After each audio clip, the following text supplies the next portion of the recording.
This is a new motor. We had to put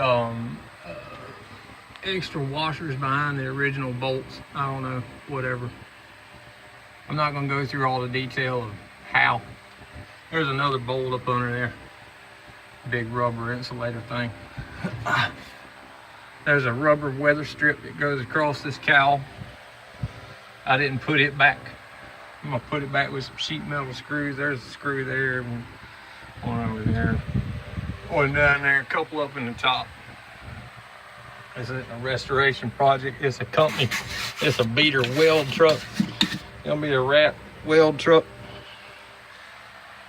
Not like a rat motor, but just a rat infested. Anyway, spray some silicone spray on these old hinges. Hood's a bitch.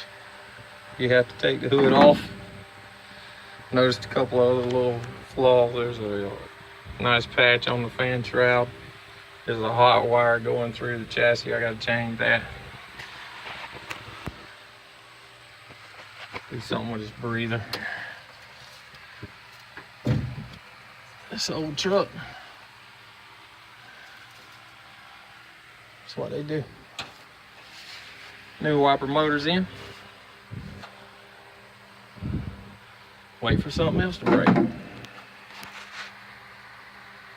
Oh damn it, Tire Creek Ironworks out.